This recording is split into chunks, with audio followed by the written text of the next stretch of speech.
मैं धन्यवाद करता हूं परमेश्वर का इस सुंदर समय का जो परमेश्वर ने मुझे दिया है। मैं विशेष धन्यवाद करता हूं प्रभु में मेरे भाई अनुपम डेविड, अपनी भाभी शबनम डेविड जी का, जिन्होंने मौका मुझे दिया कि मैं आपके समक्ष उपस्थित हो सकूं और हम सब परमेश्वर के वचन में चलकर कुछ सीखने वाले हों।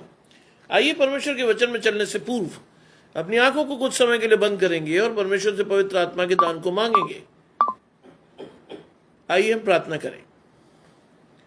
तमाम आशीषों के देने वाले परमेश्वर यीशु मसीह में हमारे बाप और खुदा, हम धन्यवाद करते हैं इस सुंदर अवसर के लिए जो कि आपने हमें दिया है। विश्वास रखते हैं प्रभु कि आपका हाथ हमें संभालेगा।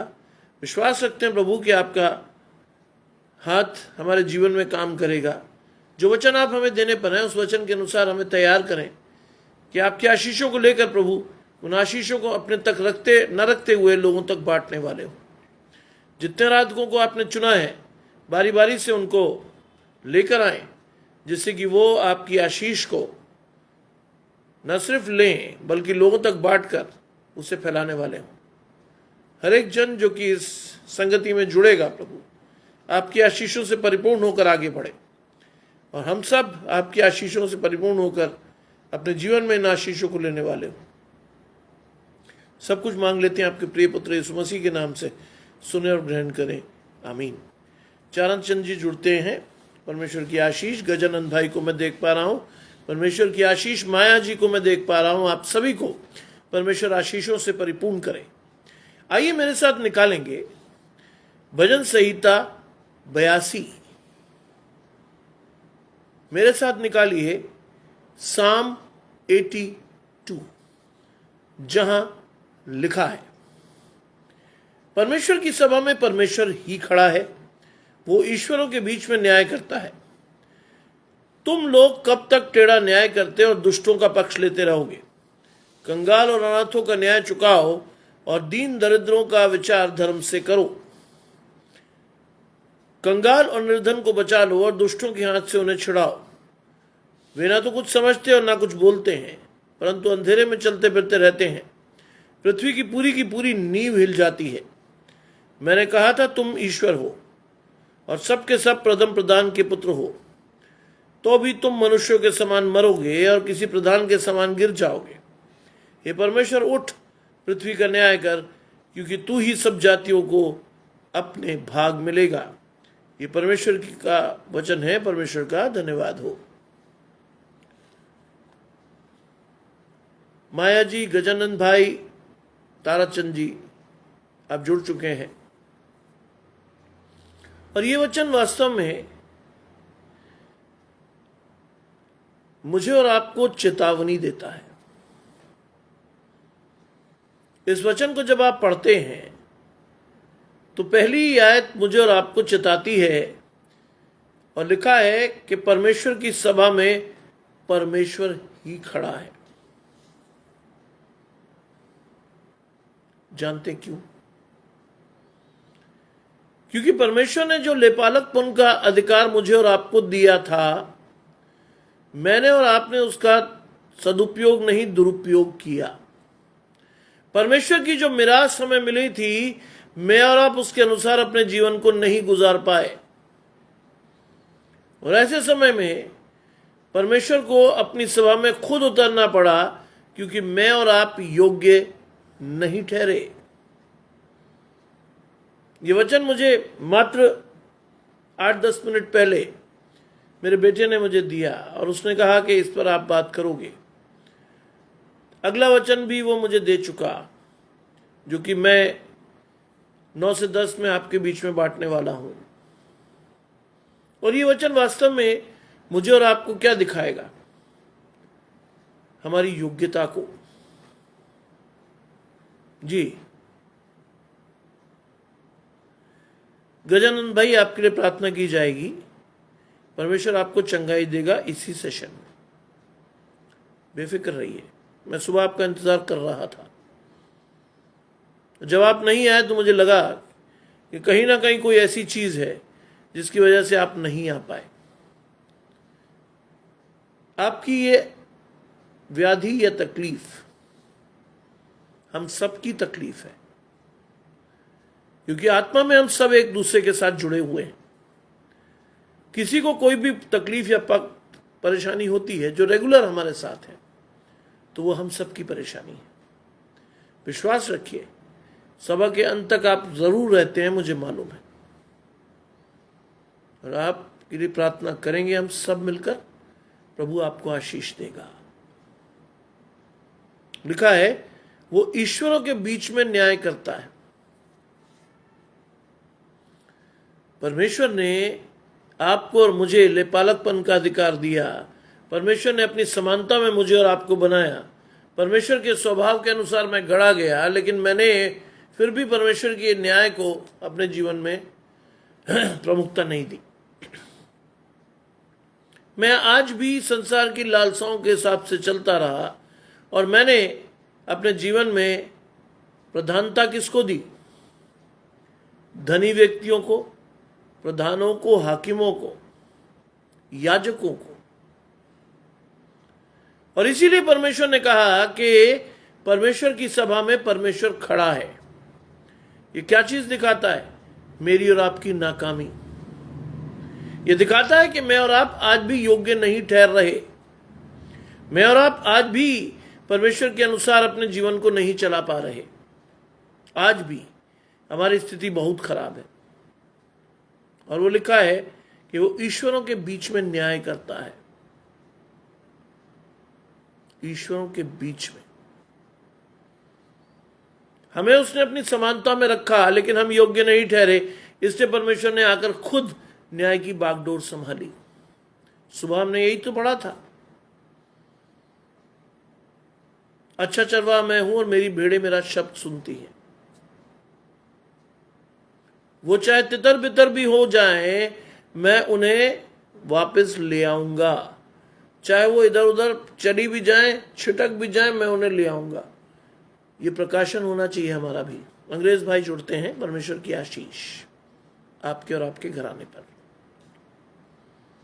जानते हैं, परमेश्वर ने इसी के लिए तो बुलाया हमें, परमेश्वर ने इसी के लिए तो रखा है हमें। चाहता है परमेश्वर कि मैं और आप परमेश्वर की उन आशीषों को न सिर्फ लें, उसे माने, उस पर चलें, बल्कि लोगों तक उन आशीषों को दें। और आप जब हम योग्य नहीं ठहरते, आज हमारी स्थिति वही है कि परमेश्वर ने जेवनार तो की, आशीषों को तैयार तो किया, लेकिन नेवताहारी योग्य नहीं ठहरे। इसलिए परमेश्वर की सभा में परमेश्वर को खड़ा होना पड़ा। आज इसीलिए परमेश्वर को ईश्वरों के बीच में न्याय करना पड़ा, क्योंकि जो अधिकार मुझे और आपको मिला था, मैंने और आपने उसका इस्तेमाल नहीं किया। लिखा है, अगली आयत लिखिए, तुम लोग कब तक टेढ़ा न्याय करते रहोगे? सीधी सी बात है ये। तुम लोग का मतलब मैं और आप, परमेश्वर के आशीषित जन, परमेश्वर की आशीषों को चखने वाले लोग।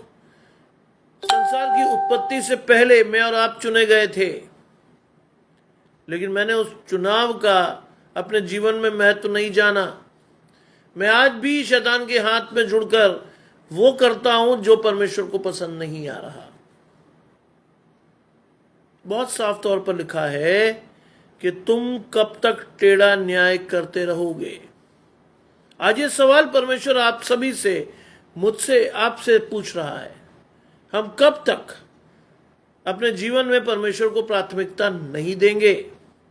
कब तक मैं और आप शारीरिक रूप से अपने जीवन को चलाते रहेंगे? कब तक?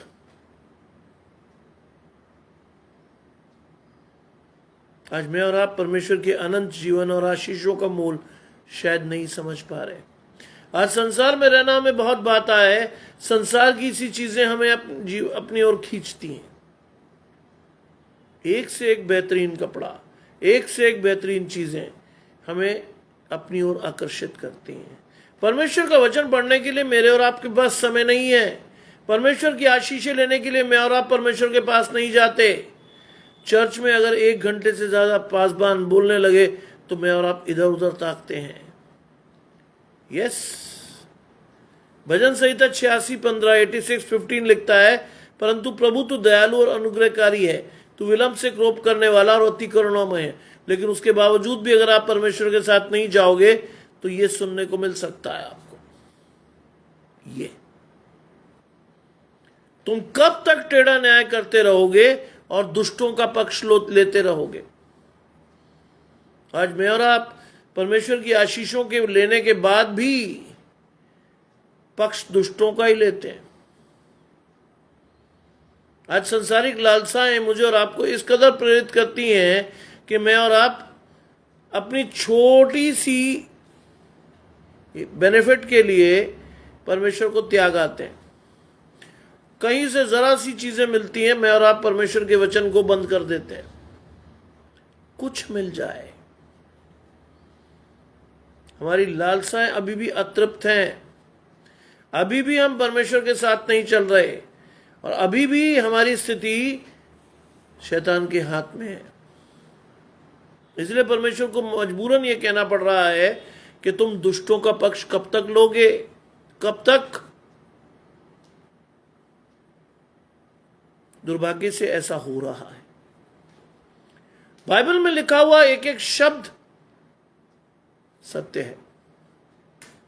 मैंने कहा ना, आज बहुत सी जगहों में बड़ी बड़ी सभाएं होती हैं और स्पॉन्सर्स की तरफ देखकर प्रचारक प्रचार करते हैं। मालूम है कई जगह पर जो स्पॉन्सर है या जिसने स्पॉन्सर किया है वो परमेश्वर का जन नहीं है, इसलिए हमारा प्रचार बदल जाता है। हम कानों की खुजली मिटाने के लिए, उसको खुश करने के लिए प्रचार करते हैं। परमेश्वर ने ऐसी चीजें नहीं सिखाई हमें। परमेश्वर चाहता है कि जो कुछ कहो इतनी इंफेटिकली कहो, इतनी जोरदार तरीके से कहो कि उसके सामने वाले का हृदय छिद जाए। इसलिए सामने वाले का हृदय छिद जाना चाहिए कि साहब ये गलत है या मैं सही नहीं हूं। अजानते स्थिति क्या है? सच सुनने के बाद बहुत से लोग आपके मित्र नहीं बनते, दुश्मनी बढ़ जाती है। जब आप लोगों के मुंह पर जाकर कहते हो कि ये सही नहीं है, तो क्या जवाब आता है? अरे यार, तुमने ठेका ले रखा हमारा। बहुत से लोग मिलेंगे आपको जो सच्चाई बर्दाश्त नहीं कर पाते। बाइबल की क्या है, आपको क्या सिखाती है? तुम सत्य को जानोगे और सत्य तुम्हें स्वतंत्र करेगा। तुम सत्य को जानोगे। आज में आप सत्य को जान रहे हैं लेकिन स्वतंत्र नहीं होना चाहते। जानते हैं स्वतंत्र होने का अर्थ क्या है? शैतान को छोड़ना। वो मैं और आप नहीं चाहते। हमें तो शैतान भी थोड़ा सा चाहिए अपने जीवन में। मजा नहीं आता शैतान के बगैर। आज 2 अक्टूबर था, गांधी जयंती थी। गांधी जी को शायद ही किसी ने ढंग से याद किया होगा। एक रस्म निभाई गई। राष्ट्रपिता हैं हमारे। बच्चों से, छोटे बच्चों से पूछिए गांधी जी कौन थे, उन्हें पता ही नहीं होगा। आज वैसे ही परमेश्वर के वचन का प्रकाशन भी है। अपने परिवार में किसी छोटे बच्चे से पूछिए यीशु मसीह कौन था, मौन हो जाएगा वो, क्योंकि मैंने और आपने उसको वो शिक्षा दी ही नहीं जिसके अनुसार उसे परमेश्वर के साथ चलना चाहिए था। मैंने और आपने उसे सिखाया नहीं कि जिससे कि वो परमेश्वर के साथ बढ़ सके। मैंने और आपने उसे खुला छोड़ दिया जिससे शैतान मेरे और आपके जीवन से उसे ले जाए। और जब वो बहुत बिगड़ जाता है तब मैं और आप पास्टर्स के पास भागते हैं, इवेंजलिस्ट के पास भागते हैं, इसके पास भागते हैं, उसके पास भागते हैं। क्या कहने के लिए? प्रार्थना कर दीजिए, बच्चा मेरे कहने में नहीं है।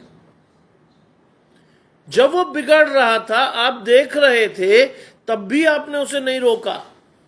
जब वो बिगड़ चुका, शैतान ने उसे विनाश की सड़क पर दौड़ा दिया और आपको मालूम है कि वो अपनी आशा को खो चुका है, तब आप दौड़ते हो परमेश्वर के लोगों के पास। पहले नहीं समझते बात। मैं कई माँ बाप को देखता हूं, बुरा मत मानिएगा, कई माँ बाप अपने बच्चों को नहीं टोकते,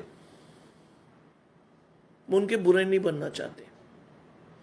जानते, कई बच्चे मोबाइल लेके चर्चेज में जाते हैं और पादरी साहब वहां पूरी शिद्दत से आत्मिक प्रचार कर रहे होते हैं और आपका बच्चा मोबाइल से गेम खेल रहा होता है। क्या इसी के लिए बुलाए गए हम?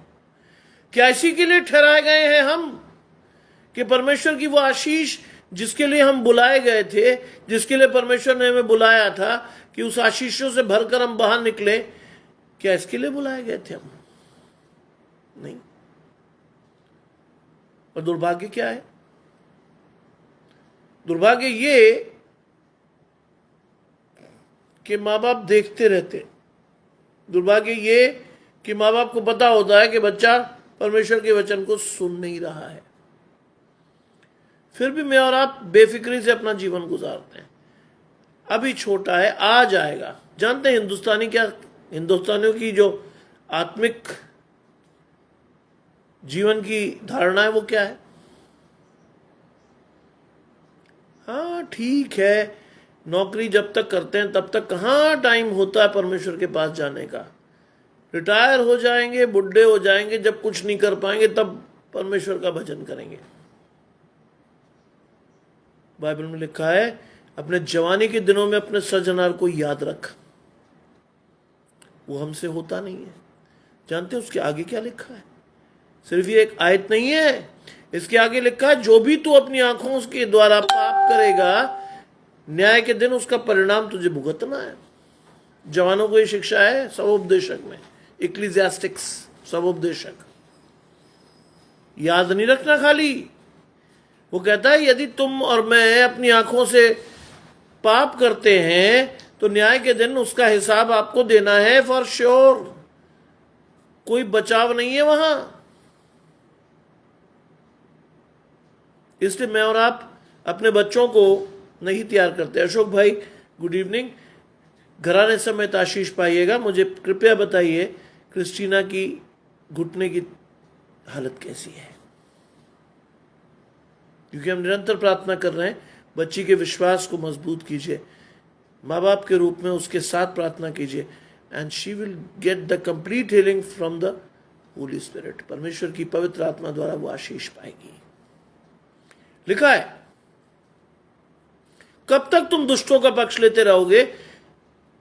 अशोक भाई, हम पढ़ रहे हैं भजन संहिता 82 पूरा, साम 82 दूसरी वर्ष पे हम आ गए हैं, और लिखा है, कंगाल और अनाथों का न्याय चुकाओ। मैंने कल भी आपसे कहा था, आज भी आपसे कह रहा हूं, यह प्रकाशन मुझे बहुत पहले परमेश्वर ने दे दिया है। 3 लोगों को कभी भी अपने जीवन में कोई गलत बात या बुरी बात मत कहिएगा। कंगाल, अनाथ, विधवा, कभी मत कहिएगा। क्योंकि आज परमेश्वर का वचन कह रहा है, जी आज परमेश्वर का वचन कह रहा है, परमेश्वर की आशीष अशोक भाई, आज परमेश्वर का वचन कह रहा है, कंगाल और अनाथों का न्याय चुकाओ।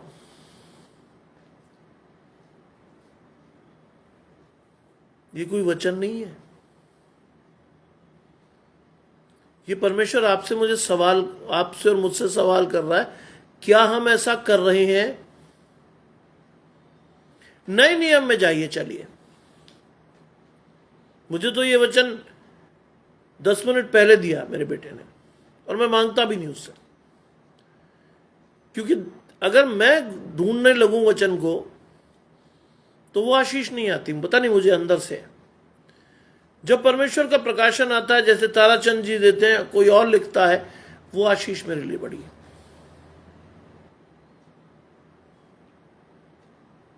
क्या लिखा है नए नियम में? एक न्यायी के पास जो किसी की नहीं सुनता था, एक विधवा जाकर रोज गुहार लगाती थी। अंत में क्या हुआ? वो न्यायी जो राजा की भी नहीं सुनता था, उसको उठकर सुनना पड़ा और उसका न्याय चुकाना पड़ा। आज परमेश्वर भी कहता है, अगर तुम्हारे कान किसी कंगाल और अनाथ के ऊपर लगे हैं तो उसका न्याय चुकाओ।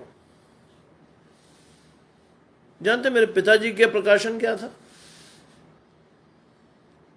बहुत अच्छा प्रकाशन था कि भाई, संसार में ऐसे लोगों की जिम्मेदारी परमेश्वर ने हमें दी हुई है। थोड़ा बहुत जो भी हमारे पास है उनके साथ बांटकर अपनी आशीषों को बढ़ा लो। कंगाल और विधवा का न्याय चुकाओ। अगली आयत कहती है, इसी आयत का अगला हिस्सा कहता है, दीन दरिद्र का विचार धर्म से करो। दीन दरिद्र का विचार धर्म से करो।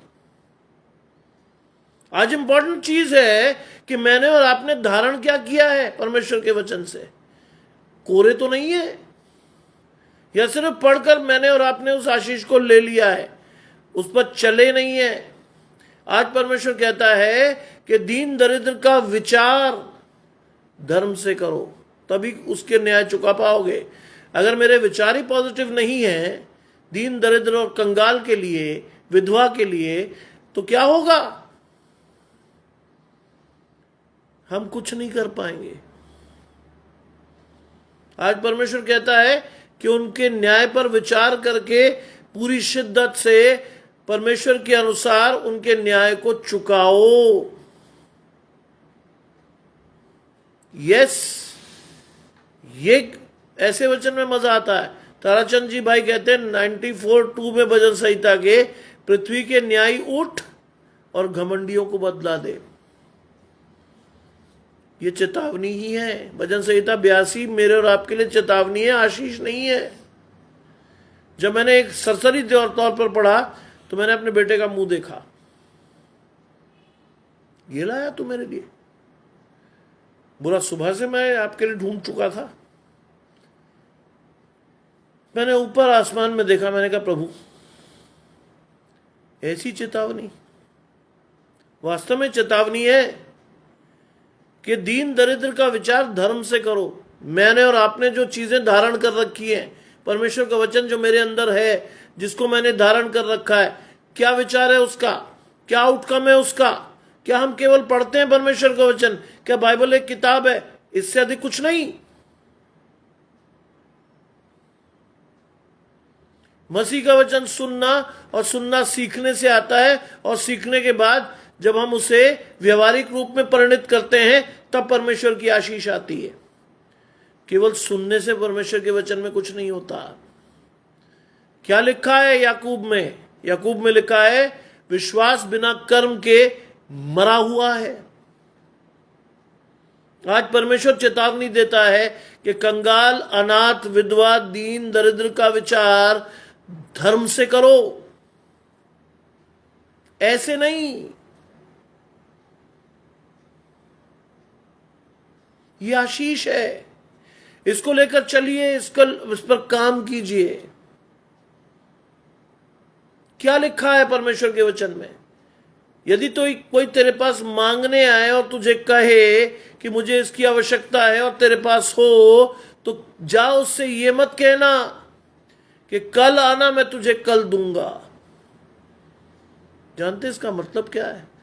परमेश्वर अपना हाथ नहीं रोकता मुझे और आपको आशीष देने में। हम कैसे कह सकते हैं कि कल आना, मैं कल दूंगा? परमेश्वर कहने लगे तो? जब हम प्रार्थना करते हैं, लॉर्ड्स प्रेयर करते हैं, प्रभु की प्रार्थना करते हैं, तो क्या लिखा है? जैसे हमने अपने अपराधियों को क्षमा किया है, तू भी हमारे अपराध क्षमा कर। अरे पहले खुद तो करो, तभी तो परमेश्वर की आशीषें आएंगी। बाइबल में क्या लिखा है? यदि कोई तेरा कुर्ता मांगे तो उसे 2 हर भी दे दे। कोई 1 मील ले जाना चाहे तो 2 मील चला जा। क्यों? आशीष ना तो वो दे सकता है जो तेरे साथ चल रहा है, आशीष परमेश्वर से आनी है। ये है आशीष। लिखा है, कंगाल और निर्धन को बचा लो। ये बहुत बड़ी चीज है। परमेश्वर कहता है कि अब वो तुम्हारे हाथ में है, तुम्हें बचाना है उन्हें। मैं और आप तो देखते रहते तमाशा। अच्छा, बहुत उछलता था, अच्छा मिल गई, देखा क्या लिखा बाइबल में? ठट्ठा करने वाले को निकाल दे तो सारे झगड़े मिट जाएंगे। हम में से बहुत लोग हैं ऐसा कहते हैं लिख के।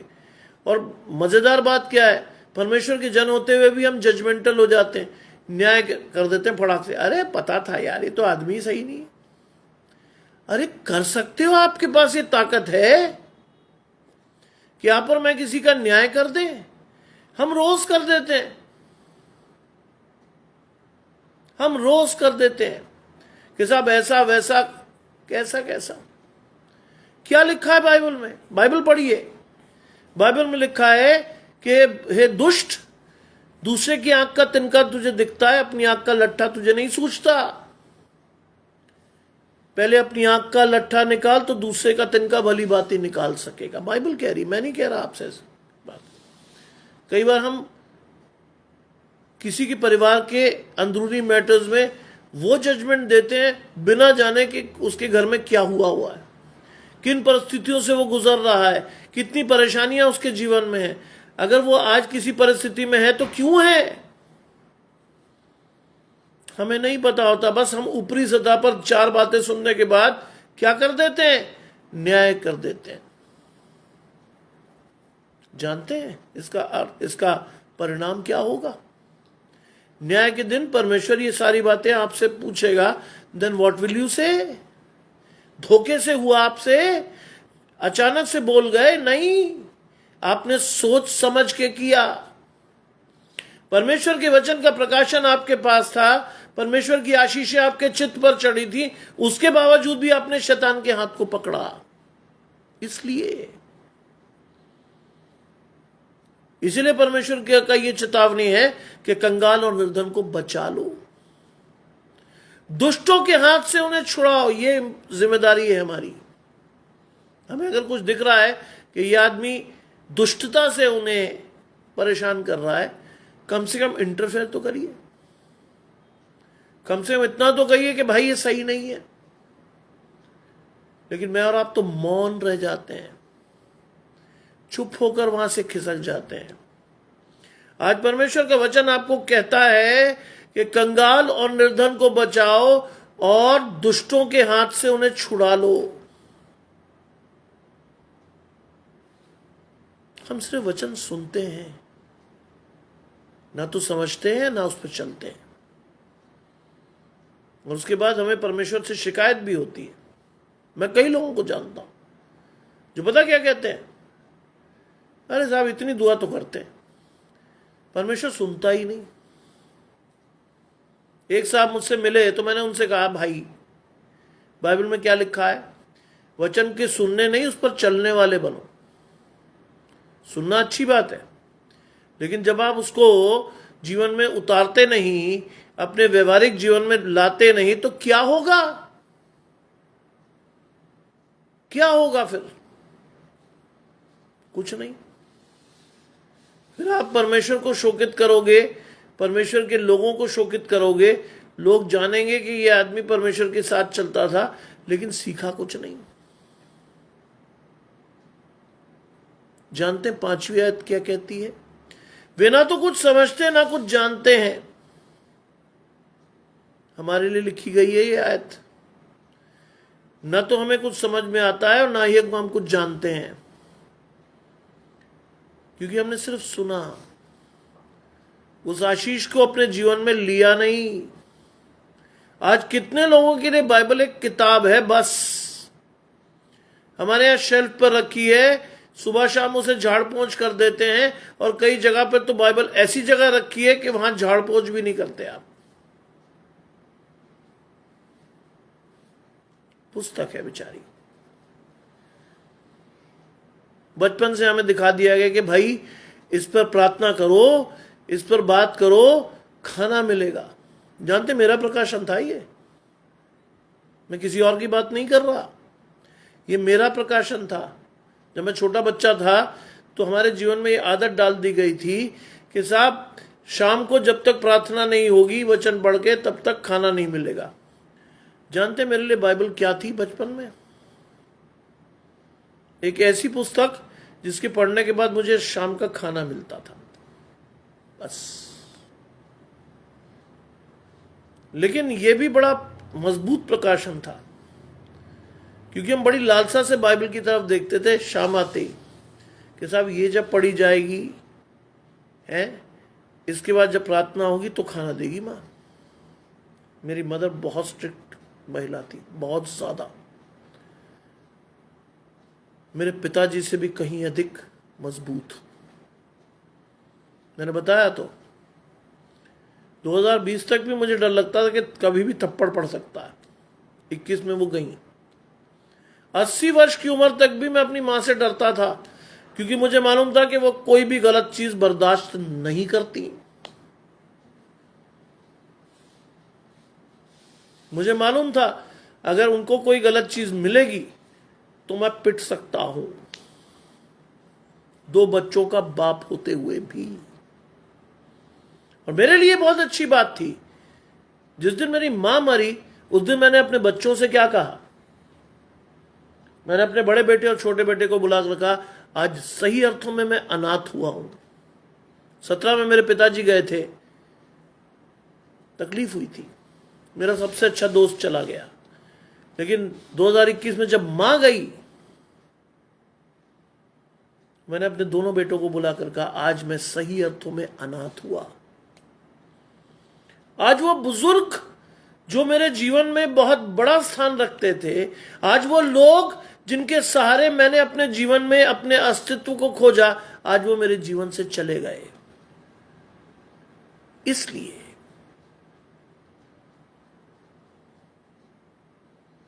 भाई अशोक को भी मैं कह सकता हूं पूरे दम से कि उन्होंने अपने माता पिता की जमकर सेवा की, आशीषें ठहरी, लेकिन उन आशीषों को बनाए रखने के लिए प्रतिदिन परमेश्वर के वचन में जाकर अपनी आशीषों को खोजिए।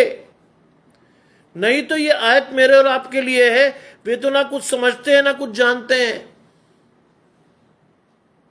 हम ना समझते हैं ना जानते हैं। क्यों?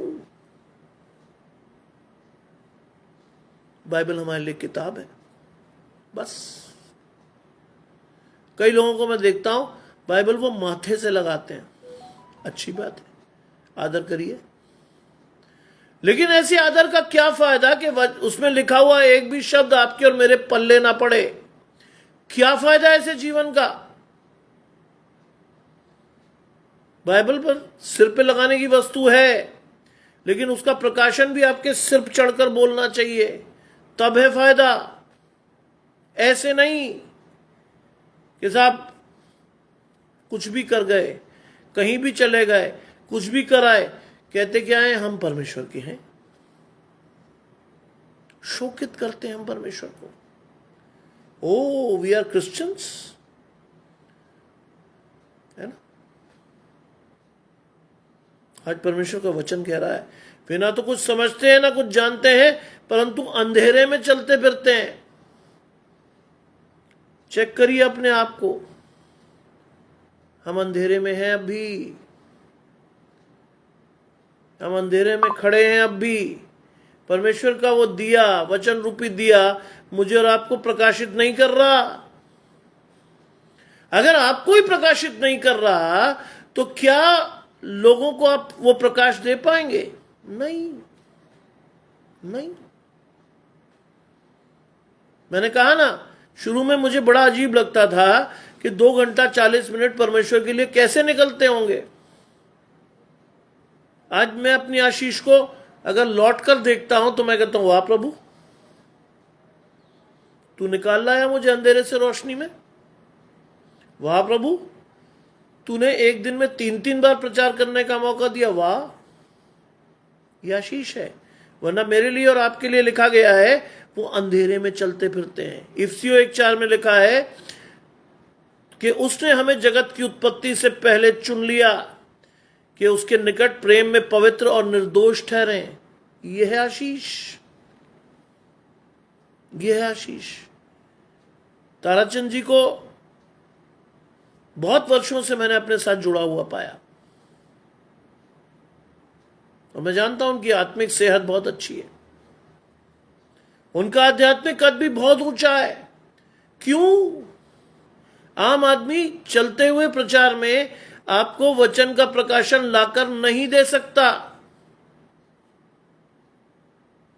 आम आदमी कर ही नहीं सकता ये, और वो भी ऐसा व्यक्ति जिसने 20 साल की कमाई को अपने परिवार में देने के बाद परिवार से निकालने की धमकी पाई हो। नहीं कर सकते आप और मैं। कड़वाहट भर जाएगी आपके और मेरे जीवन में। हम देख भी नहीं पाएंगे परमेश्वर के प्रकाशन को, लेकिन वो आज भी साफ साफ देख रहा है। ग्रेस दीदी जुड़ती हैं बंबई से, परमेश्वर आशीष दे आपकी और आपके घराने को भी। व्हाट्सएप पर डेली उनका गुड नाइट भी आता है, गुड मॉर्निंग भी आता है, और मैं बड़ी शिद्दत से देखता हूं, खुश होता हूं कि हम एक दूसरे से नहीं मिले, लेकिन आत्मिक रूप से एक दूसरे के साथ खड़े हैं, एक दूसरे को सबलता देने के लिए खड़े हैं, विश्वास रखते हैं कि परमेश्वर हमारी रक्षा करेगा, इस झुंड की रक्षा करेगा। बाइबल में लिखा है, हे छोटे झुंड मत डर, मैं तुम्हारे साथ हूं। आज ये छोटा झुंड ही तो है, ये 5-6 लोग जो मेरे साथ जुड़े हैं, ये छोटा झुंड ही तो है। बड़ी झुंड की बात नहीं करता मैं, क्योंकि मुझे इस बात का बहुत अच्छी तरह से मालूम है कि परिवर्तन के लिए एक आदमी भी काफी है, परिवर्तन के लिए एक व्यक्ति का प्रकाशन ही काफी था। यीशु मसीह भी अकेला ही था, भीड़ नहीं थी, भीड़ का प्रकाशन भी नहीं था। इसलिए हे छोटे झुंड मत डर, मैं तेरे साथ हूं। अगली आयत आशीष देने के लिए रखी है। मैंने कहा, कौन कह रहा है? परमेश्वर, तुम ईश्वर हो। ये बहुत बड़ी आयत है, ये बहुत बड़ी आयत है। मैंने कहा तुम ईश्वर हो। जानते हैं क्यों ऐसा लिखा गया है? क्यों लिखा गया है ऐसा? क्योंकि हम परमेश्वर के स्वरूप में बनाए हुए लोग हैं। हम जगत की उत्पत्ति से पहले चुने हुए लोग हैं। हम परमेश्वर की पवित्रता में निर्दोष ठहरने वाले लोग हैं। इसीलिए परमेश्वर कहता है तुम ईश्वर हो। डिस्पाइट द फैक्ट कि मैं और आप परमेश्वर के प्रकाशन में नहीं है, तब भी परमेश्वर कहता है तुम ईश्वर हो। सोचिए, परमेश्वर की वो क्वालिटीज आपके और मेरे जीवन में दिखेंगी। वो विलंब से क्रोध करने वाला और अति करुणामय है। परमेश्वर किसी के नाश को देखकर खुश नहीं होता है, इसीलिए वो ये प्रकाशन दे रहा है तुम ईश्वर हो। क्या लिखा है? और सबके सब प्रथम प्रधान के पुत्र, सबके सब, एक दो को नहीं, सबके सब। लेकिन मैं और आप आशीष लेने के लिए तैयार ही नहीं है। मैं और आप खड़े ही नहीं है वहां। प्रकाशित वाक्य 7:3 कहता है कि जब हम अपने परमेश्वर के दासों के माथे पर मोहर न लगा लें, तब तक पृथ्वी और समुद्र और पेड़ों को हानि न पहुंचाएगा। परमेश्वर मोहर दिए हुए है आपके ऊपर, लेकिन मैं और आप लगवा नहीं रहे। मैं और आप परमेश्वर के पास खड़े नहीं है। नतीजा क्या होगा? अनुग्रह खत्म, जीवन की पुस्तक खुली, आपका और मेरा नाम मिसिंग, बाईं ओर फेंक कर आग की झील में डाल दिए जाएंगे। क्या लिखा है यहेजकेल में? बहुत बड़ी चीज लिखी है कि मैं अगर अनुग्रह में तू मेरी ओर नहीं फिरा तो क्या होगा? मैं तेरे घृणित कामों के अनुसार तेरा न्याय करूंगा। ये लिखा है परमेश्वर के वचन में, अपनी ओर से नहीं कह रहा मैं आपको। अगर मैं अनुग्रह के समय में, आप परमेश्वर के अनुग्रह के समय में परमेश्वर के साथ नहीं गए, तो जाहिर सी बात है शैतान ले जाएगा, और शैतान ले गया तो न्याय के दिन आप और मैं बाईं ओर खड़े रहेंगे, और न्याय के दिन हमारा क्या होगा? फेंक दिए जाएंगे आग की झील में। बचाइए अपने परिवार को आज। अनुग्रह का समय हो सकता है आज रात को खत्म हो जाए, हो सकता है कल सुबह अनुग्रह खत्म हो जाए, हो सकता है परमेश्वर का दिन चोर की नाई कब आ जाए आपको मुझे नहीं मालूम।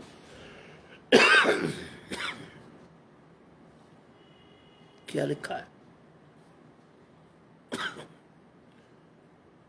हम उन 5 बुद्धिमान कुंवानियों जैसे ठहरे जो दूल्हे के आने पर उसके साथ ब्याह के घर में चली गई और द्वार बंद हो गया।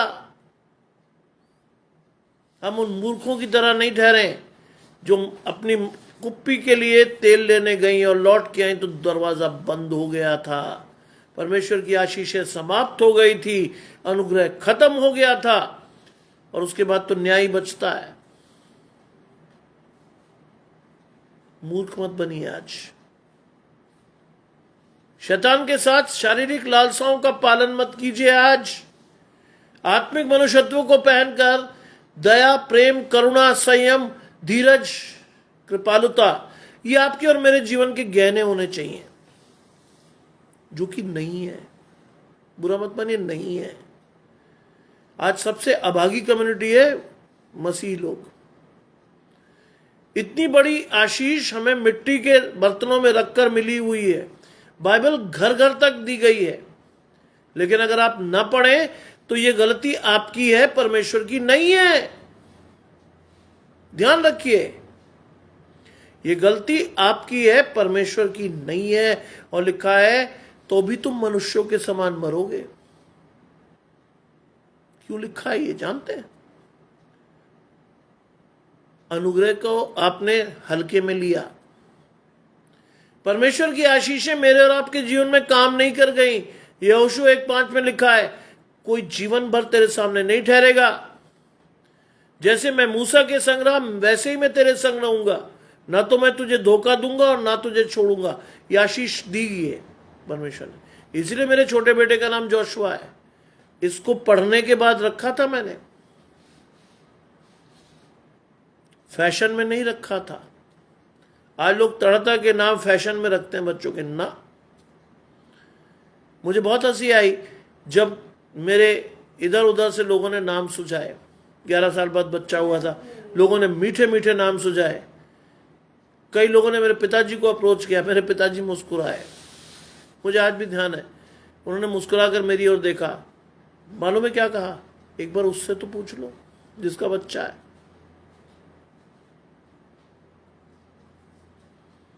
मुझे हंसी आई क्योंकि मेरे पिता मुझे बहुत अच्छी तरह जानते थे। उन्हें मालूम था किस ढीठ को उन्होंने पैदा किया है दुनिया में। उन्हें मालूम था ये बात। और एक समय आया, मैंने परमेश्वर से प्रार्थना करके वचन को खोला। जानते क्या खुला? आज चुन लो कि तुम और तुम्हारा घराना किसकी सेवा करेगा। मैं तो अपने घराने समेत यहोवा ही की सेवा करूंगा। यहोशू की पुस्तक का यह प्रकाशन जब मेरे पास गया, कोई कारण नहीं था कि अपने बच्चे का नाम मैं जोशुआ ना रखूं। अगले दिन मैंने अपने पिता से कहा उसका नाम जोशुआ है। पिताजी कुछ नहीं बोले। मेरी मम्मी मेरे सिर पे हाथ रख के छलकते हुए आंसुओं से बोली, वाह बेटा, जॉन का परिवार और जोशुआ से समाप्त हो रहा है। वाह, ये आशीषें सारी।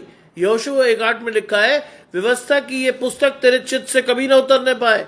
इस पर दिन रात ध्यान किए रहना, इसलिए कि जो कुछ उसमें लिखा है उसके अनुसार करने की यदि तू चौकसी रखेगा तो तेरे सब काम सफल होंगे। अरे इतनी बड़ी बड़ी आशीषें मिली हुई हैं आपको, मुझे, लेकिन मैं और आप परमेश्वर के वचन को पढ़ते नहीं। कोने में रखी बाइबल। और हम में से कई लोग तो सुनने के बाद भी नहीं समझ पाते कि हम क्या करेंगे। जानते, बाइबल की एक आयत मेरे सामने से गुजरी थी एक बार।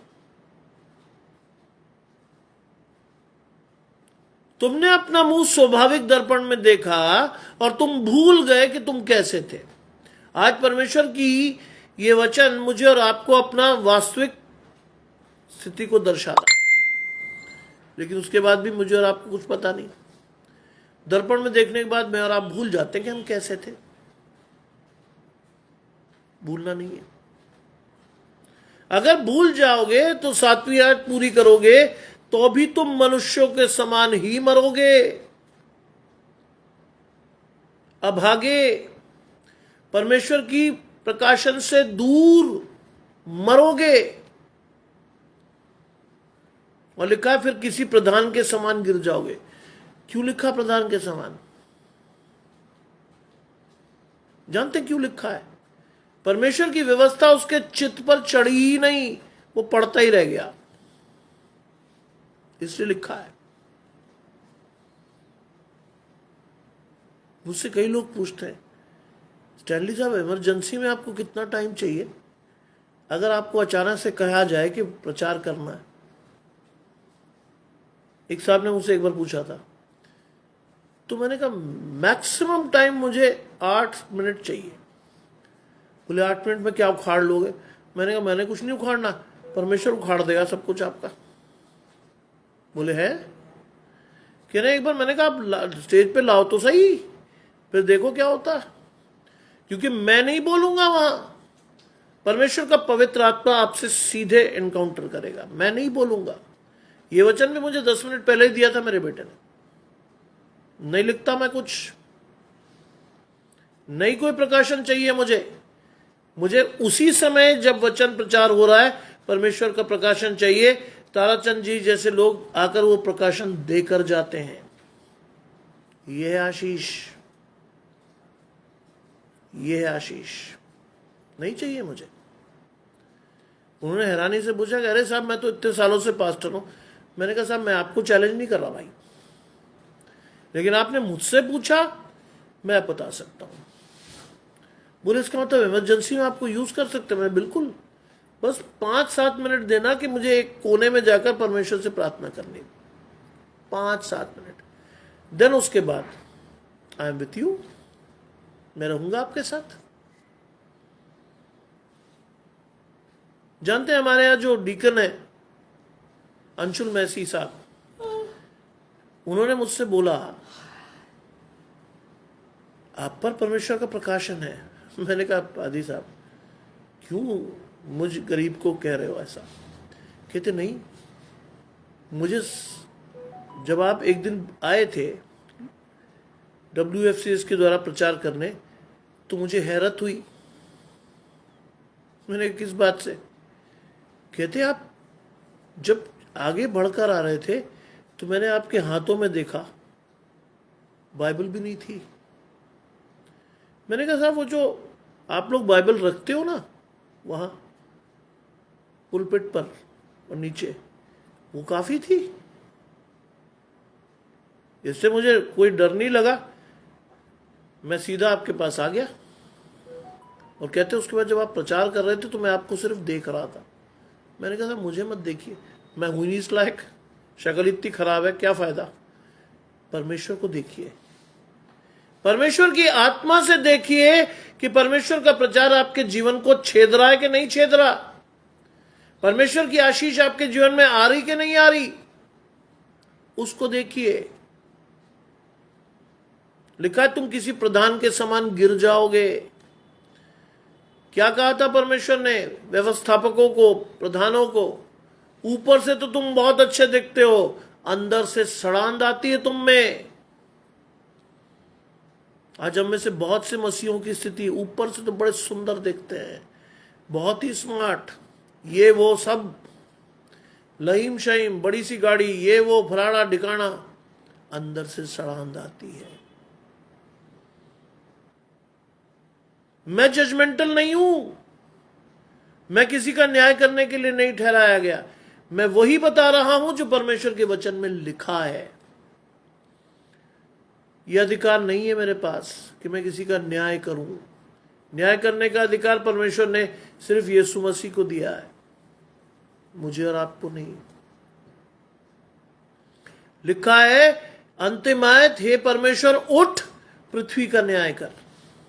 उठ, क्यों कहा उठ? क्योंकि पानी सिर से ऊपर चला गया है, चीजें शैतान के हाथ में जाने लगी हैं। उठ, न्याय कर। क्यों कर? क्योंकि परमेश्वर ही है जो मुझे और आपको फेर ला सकता है। दुनिया की कोई ताकत नहीं ला सकती, परमेश्वर ही है। जानते, तीसरा वचन मुझे बोलना है 9 से 10। 9 से 10 hope for the changing world ministry में मुझे बोलना है। ये मेरे लिए कोई बोझ नहीं है, क्योंकि बाइबल में लिखा है कि दबाव में आकर अगर आप कोई काम करते हो तो वो सफल नहीं होगा। मेरे लिए बोझ नहीं है, मेरे लिए तो आशीष है परमेश्वर की। और इसके बाद हम परमेश्वर के साथ अपने घराने को लेकर बैठेंगे। वो जो बीच का गैप है ना, उसको फिल करने के लिए मैं बैठूंगा अपने परिवार के साथ। क्यों? क्योंकि जो कुछ मैं यहां बोल रहा हूं वो आशीषें मेरे परिवार को भी उतनी ही चाहिए जितनी और लोगों के लिए मैं ये आशीषें कर दे रहा हूं। हमें भी चाहिए वो सब। हम भी न्याय के नीचे आएंगे परमेश्वर के। हमसे भी परमेश्वर पूछेगा, क्या कर रहे थे तुम, क्या किया तुमने?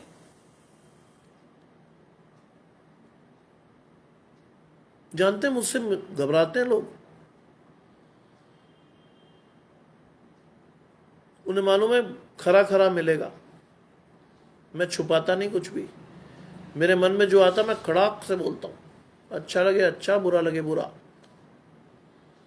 क्योंकि ये चीज मैंने अपने पिताजी से सीखी थी। तुम्हारी हाँ हाँ हो ना ना हो, बीच में जो भी कुछ करोगे पाप। मुझे स्पष्ट कहना होता कि भाई ये मैंने कह दिया, आपने सुन लिया, बाकी आपकी इच्छा। क्या लिखा है वहां?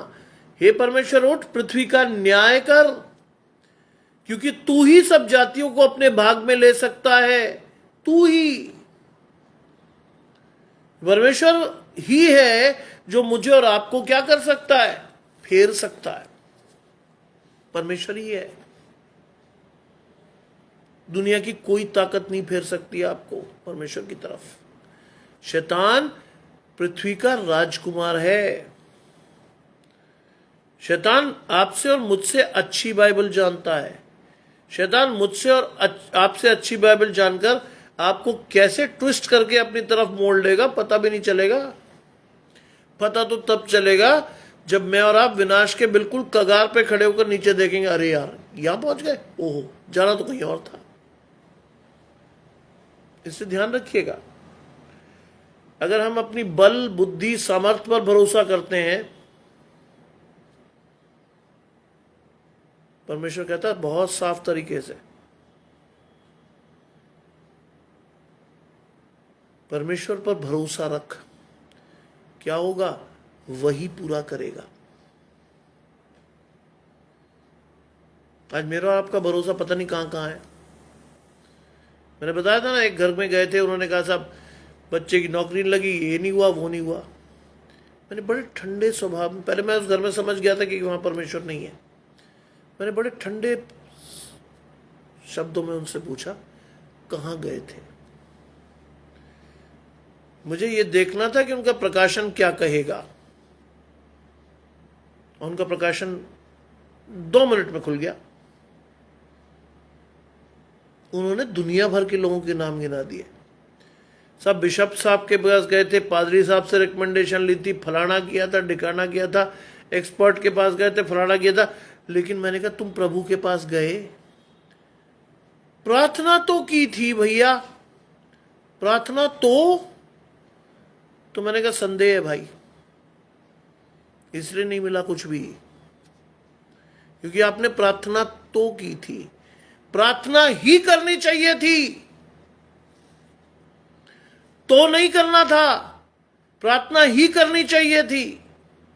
परमेश्वर से कहना चाहिए था, प्रभु मैं इस बच्चे का शारीरिक पिता हूं, तो आप आसमानी बाप हैं, आपको ले जाना है इसको आगे। मैं अपनी बल बुद्धि पर भरोसा नहीं करता, आपकी आशीषों को मांगता हूं। क्यों लिखा है बाइबल में? मांगो तो दिया जाएगा, ढूंढो तो पाओगे, खटखटाओ तो खोला जाएगा। क्यों? नहीं पता हमें। हम बड़े खुशी से कहते उससे कह दिया, इससे कह दिया, फलाने से कह दिया। अपने जीवन के सारे बड़े निर्णय परमेश्वर के हाथ में दीजिए। You will get the blessed blessings of the God. मैं आपके सामने बैठा हूं। मैंने अपने जीवन में 6 वर्ष तक शैतान का सामना लगातार किया, लोगों ने मुझे कहा तुम डीआईजी के लड़के हो, मैंने कहा बिल्कुल हूं। पैसों का ये वो, मैंने कहा बिल्कुल है, लेकिन मैं नहीं दूंगा। बोले तो ऐसे ही रहो जिंदगी भर। मैंने कहा वो भी अच्छी बात है, मैं देखूंगा कि परमेश्वर मुझे देगा क्या। जानते मेरे जीवन का प्रकाशन क्या था? धीरज से यहोवा की बाट जो होता रहे वही पूरा करेगा। किया परमेश्वर ने धीरज से। 6 साल क्या क्या गालियां नहीं सही मैंने। आज भी मुझे याद आता है लेटकर रात को उन 6 सालों में बस एक ही चीज नहीं हुई थी मेरे साथ, लोगों ने थप्पड़ नहीं मारा था बस, बाकी कोई कसर नहीं छोड़ी थी किसी ने बेइज्जती करने में। मैं भी उतना ही ढीठ था। मुझे भी ये था कि चल परमेश्वर देखना मुझे कि क्या मिलना मुझे, and God give me the best. आज भी कह रहा हूं आपसे, अगर कोई भी समस्या आपके परिवार में है, सीधे परमेश्वर के पास जाइए। बिना उलाना दिए उदारता से मिलेगा, लेकिन विश्वास से जाइएगा। ये नहीं कि परमेश्वर से कह तो दिया, परमेश्वर ही से कहना है, कह तो दिया नहीं है, परमेश्वर ही से कहना है आपको। और जिस दिन आप ये करने लग जाएंगे, शैतान आपके जीवन से धीरे धीरे चले जाएगा। सुनीता जी से मैं यही कहता हूं, नासिक से वो मेरे साथ जुड़ती हैं सुबह सुबह, उनसे मैं यही कहता हूं। आज उन्होंने एक आशीष शेयर की, जानते क्या? वो मुझसे रोज कहती थी, पास्टर जी मेरे बेटे के लिए प्रार्थना करो, उसका नौकरी लग जाए। आज उन्होंने शेयर किया, मेरी प्रार्थना थी, हमारी प्रार्थना थी, बल्कि जितने लोग जुड़ते हैं हम सब प्रार्थना करते हैं।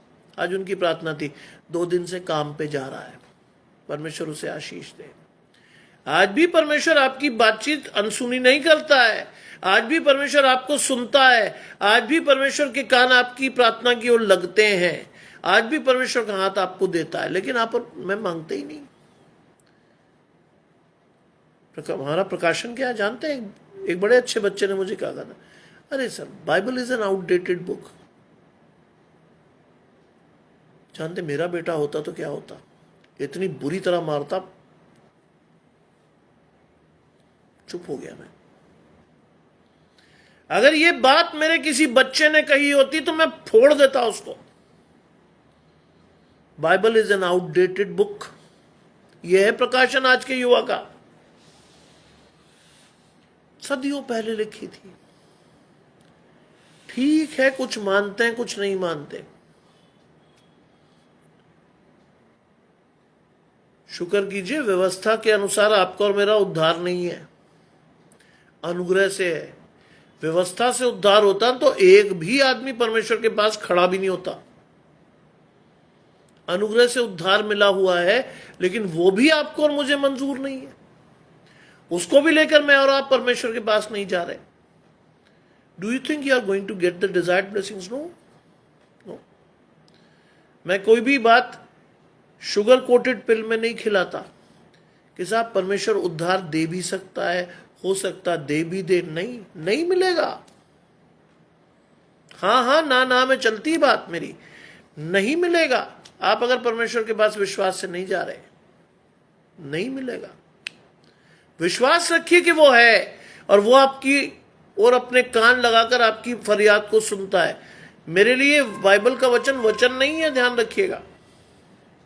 ये वो आशीष है जो मेरे और मेरे घराने ने चलकर परमेश्वर के साथ ली है। मेरे लिए वचन नहीं है ऐसा कि आप सोचे कि वाह जी वाह, पढ़ लिया और खत्म ना। होता तो मैं भी बैठकर रोज सुबह 1-2 घंटे डायरी लिख रहा होता। मैं नहीं लिखता। जानते हैं क्या प्रकाशन है?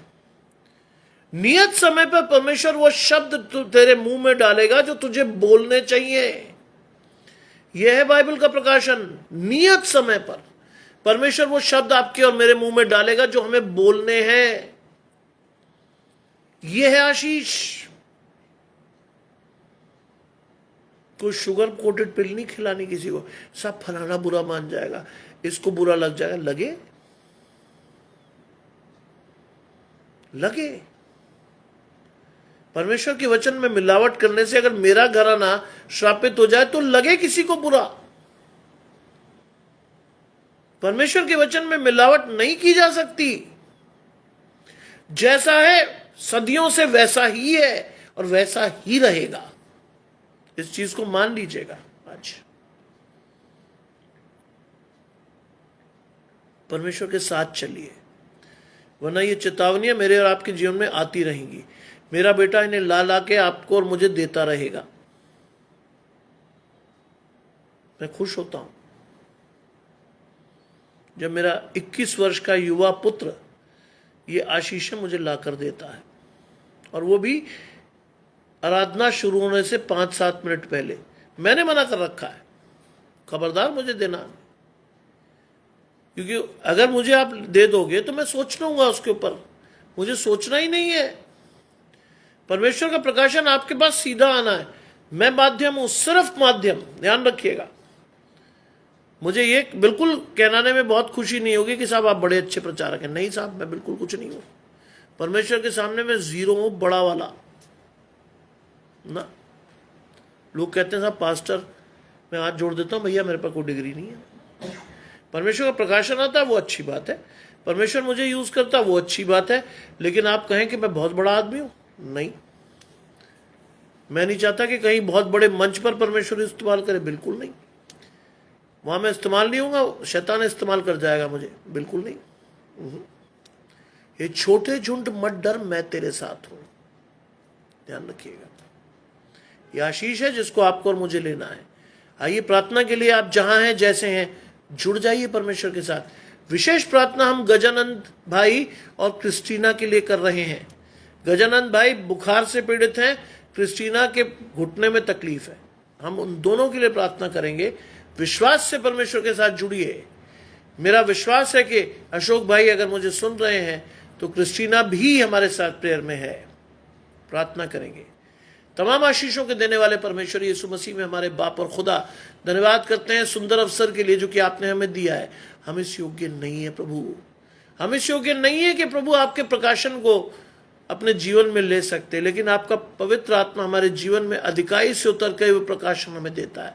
होने दे प्रभु कि वो प्रकाशन हमारे जीवन में न सिर्फ रहे बल्कि उस पर हम चलने वाले हों, उससे चलकर हम अपने आशीषों को ढूंढने वाले हों और उन आशीषों को पाकर लोगों को उस आशीषों को बांटकर अपनी आशीषों को बढ़ाने वाले हों। इस समय गजानंद भाई के लिए विशेष प्रार्थना। प्रभु सुबह वो नहीं थे, मुझे मालूम था कि कोई परेशानी है, लेकिन उनके मुंह से मुझे चाहिए था, उनके प्रकाशन को मुझे सुनना था, और उन्होंने कहा कि वो खराब तबीयत की वजह से नहीं आए थे। प्रभु आपका दाहिना धर्मी हाथ अपने भाई पर इसी वक्त चला जाए, छू ले प्रभु, आप उसके दाहिनी और उसकी आड़ बने और अपने जीवन से वो आप आशीष पाए। कल सुबह जब हम प्रार्थना करें एक बार मिलकर फिर से, तब हम पाएंगे गजानंद भाई पहले से अच्छे हैं। रात में आपने आशीष दी है। प्रार्थना करता हूं क्रिस्टीना के लिए प्रभु, उसके घुटने के लिए, उसकी आशीष को उसको दे दें प्रभु, उसके विश्वास को मजबूत करें, उसके परिवार के विश्वास को मजबूत करें। होने दे के प्रभु आपकी ओर देखकर निरंतर प्रार्थना में लगे रहें और आपकी आशीष लेकर ही दम लें प्रभु। इस समय मैं याद करता हूं अपने बेटे जोशुआ के लिए प्रभु, अभी भी वो परमेश्वर के साथ नहीं दिख रहा, लेकिन चाहता हूं प्रभु इस समय आएगा कि आप अपने बेटे को अपनी ओर खींच कर ले जाएंगे और वो भी परिवार के लिए एक उत्तम आशीष का वरदान ठहरेगा। इस रात के समय में हम में से हर एक की रक्षा करें, हम में से हर एक को संभालें, और विशेषकर प्रभु मेरी रक्षा करें, क्योंकि एक तीसरे वचन के साथ 9 से 10 मुझे पहुंचना है hope for the changing world में। परमेश्वर वहां भी जिन आराधकों को लाए वो आपकी आशीष के साथ लौटे और विश्वास के साथ जान सकें कि परमेश्वर उनके साथ है। सब कुछ मांग लेते हैं आपके प्रिय पुत्र यीशु मसीह के नाम से, सुने और ग्रहण करें, आमीन। आप सभी को मेरे और मेरे घराने की ओर से परमेश्वर की आशीष, परमेश्वर आप सभी को बनाए रखे। और यदि आपके पास परमेश्वर आपको अगुवाई देता है तो रात के 9 बजे फिर से हम परमेश्वर के वचन में जाएंगे, और कल सुबह 8 बजे फिर फैमिली ऑफ क्राइस्ट मिनिस्ट्री के पेज पर जाकर एक नए वचन के साथ अपनी आशीषों को ढूंढेंगे। परमेश्वर आप सभी को आशीष दे और सलामत रखे, आमीन।